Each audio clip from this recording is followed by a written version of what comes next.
do que produz Estados Unidos? Bom, a China colocou no seu plano quinquenal, no último dia 31 de dezembro, entre as áreas de interesse nacional, ou seja, isso, quando eles falam isso é porque né? Vai ter dinheiro, vai ter as força. 3 primeiras, eu não sei se nessa ordem, mas as 3 primeiras: robótica, inteligência artificial e interface cérebro-máquina. Interface cérebro-máquina está na lista das tecnologias de prioridade nacional no próximo plano quinquenal. Entendi. É impressionante. Então, se não agora, daqui a um pouquinho... Não, o plano nacional, a iniciativa, os Estados Unidos criou uma iniciativa, a Brain Initiative, né? Uhum.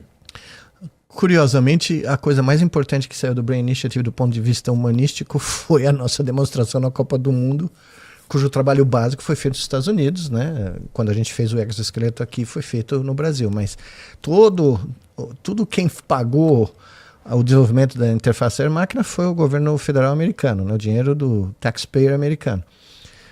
Naquela época foi criada a iniciativa do cérebro americana. E apareceu uma na Europa, e a China criou a sua, que é gigantesca. Então você tem um investimento estratégico estuporante na China em neurociência básica. Só que agora, como a interface cérebro-máquina demonstrou ter um impacto clínico gigantesco, e a China deve ter, estima-se, da ordem de 450 a 480 milhões de pacientes com doenças neurológicas, só neurológicas, tá? O que é 1/3 do país, o que é um pouco abaixo, talvez, da média mundial, que é 43% nesse momento, né? São 3,4 bilhões de pessoas. É metade da humanidade, quase. Essa demanda, e como o fator de risco, o maior fator de risco na Ásia é idade, e como a China tem a maior população idosa do mundo, investir em novas terapias para pessoas mais idosas ou para pessoas com doenças neurodegenerativas é vital para o país, né? Então, isso se transformou numa loucura, né? Tem startup de Brain Machine Interface em todo canto. Eu conheci várias, né? E essas iniciativas não se propõem se propõem a reabilitar pessoas, mas por meio de máquinas. Não, por meio dessa conexão entre o cérebro e diferentes tipos de tecnologia de neuroreabilitação. Tá. Então, sejam elas mecânicas, como exoesqueleto, ou computadores, ou até o que a gente faz, né? A gente faz uma mescla, a gente fez nesse estudo na China, que a gente acabou de publicar. Esse estudo que você está falando que acabou de publicar foi quando? Foi dezembro? Dezembro do ano passado, nós publicamos o preprint inicial, que são 160 páginas de dados de 19 pacientes que nós seguimos durante vários anos. Na realidade, o estudo principal foram 9 meses, e depois nós pegamos 5 pacientes do grupo controle, que só fez a fisioterapia normal, e pôs no grupo experimental. Então nós tivemos no total 14 pacientes que nós seguimos e fizemos imagens do cérebro, ressonâncias nucleares magnéticas, ao longo do uso da interface cérebro-máquina, que ninguém tinha feito ainda, né? E não só nós reproduzimos os dados... Esses pacientes estavam fazendo uso de que tipo de... você estava tentando conectar o cérebro deles com a máquina, mas era sempre a mesma máquina? Não, na realidade, no que nós fizemos, primeiro nós usamos o método não invasivo. Tá. Esse foi o primeiro que nós fizemos desde a Copa do Mundo, 12 anos atrás. Então nós usamos aquela touquinha de EEG, e na China... Como isso foi no meio da pandemia, nós tivemos uma série de problemas não dava para mandar coisas para lá. Eles usaram a nossa realidade virtual, que é um avatar sendo controlado. O treinamento era a pessoa imaginar andando novamente, controlando esse avatar. E nós pusemos esses pacientes com a interface cérebro-máquina em andadores robóticos, né? Não o nosso, porque não deu para mandar, mas o que eles tinham disponíveis lá, comercialmente disponível lá, né? E o que nós mostramos foi, nesses primeiros 9 meses, a taxa de recuperação de você ir de uma paralisia completa para uma paralisia parcial, inclusive com pacientes que conseguiram andar sem o exo, sem nada, só com um andador, né? Um andador esses de metal, né? Foi a mesma da nossa aqui nos primeiros 9 meses, de 50%. 50% dos pacientes conseguiram fazer essa transição. No Brasil, a gente seguiu os pacientes por mais tempo, 28 meses, e aí foi 100%.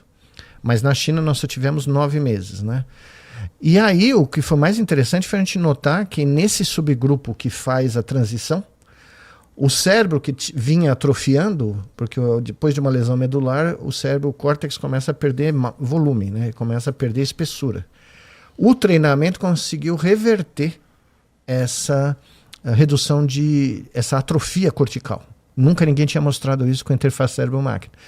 E que, curiosamente, isso nos permitiu levantar a hipótese que essa atrofia que a gente viu, ela ocorre naturalmente quando a gente envelhece, naturalmente, sem nenhuma doença. À medida que você vai envelhecendo, o córtex vai perdendo volume. Em algumas pessoas mais depressa, outras menos. Por isso que a gente vai, né, tendo uma perda de capacidades cognitivas.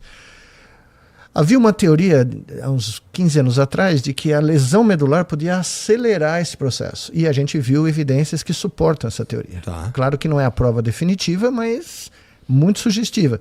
Só que o fato que o uso de uma interface cérebro-máquina não invasiva reverteu, sugere a hipótese, não tem nada provado, de que talvez o uso da interface possa desacelerar o envelhecimento cerebral. Isso é interessante. Nunca foi proposto. É um saltinho, mas é interessante. É um salto porque de repente você tira a interface cérebro-máquina do uso em doenças neurológicas e eventualmente pode levar para qualquer ser humano, normal, sem nenhuma patologia, tá? Claro que nós vamos precisar de estudos clínicos enormes para demonstrar isso, só que ninguém nunca tinha pensado nessa possibilidade. Entendi. E essa possibilidade só veio porque a gente acoplou estudos de imagem, ressonância nuclear magnética, né, funcional, com o estudo clínico nos mesmos pacientes, né? E isso demorou um tempo razoável para a gente conseguir fazer todo esse movimento, né?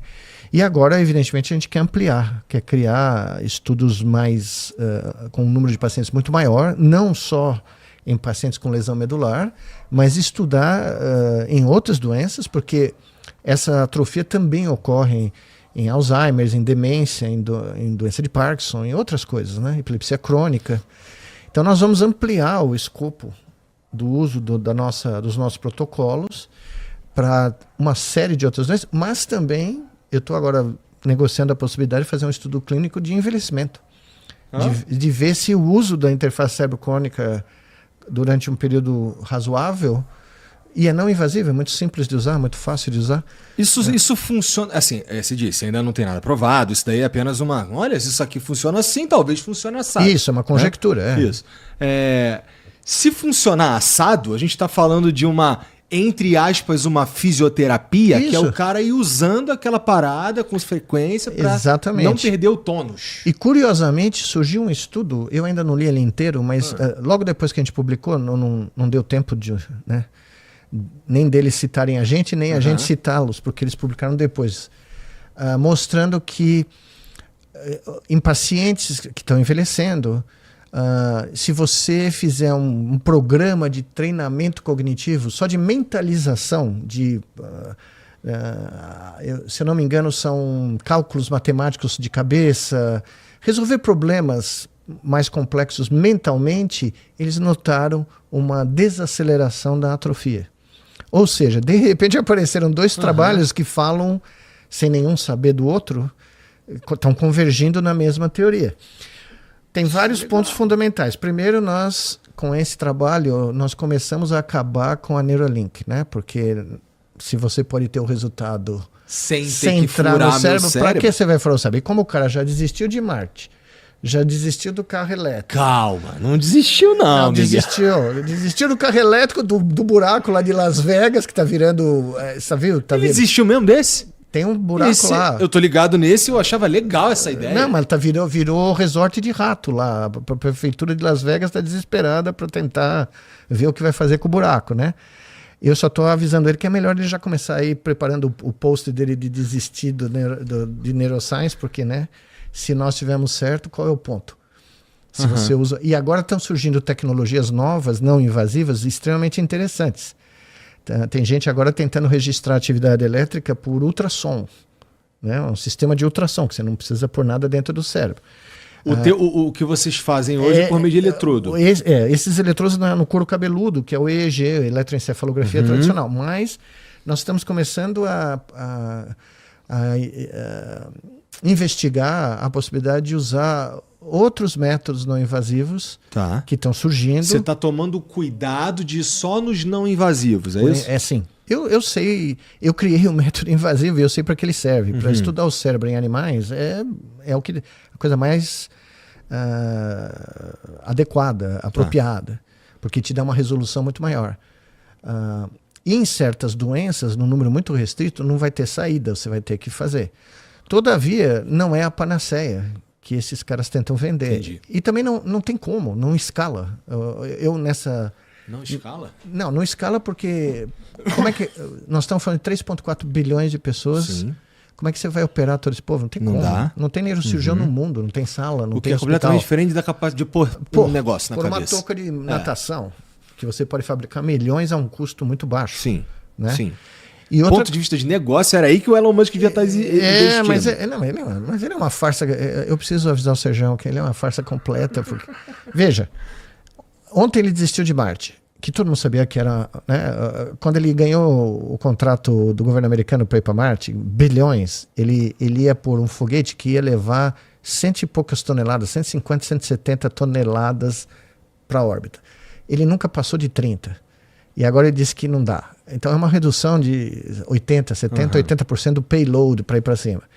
E era óbvio que você não pode mandar gente para Marte sem saber se o cara chega vivo e como o cara vai viver lá, porque não tem atmosfera, não tem campo magnético, está aberto para radiação cósmica, radiação do Sol. Então ele vai para a Lua agora.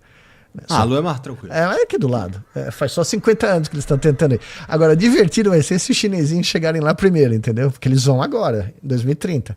Não é possível que eu já ganhei a corrida e você ainda não se inscreve, deixou o like e comentou. Que lerdão!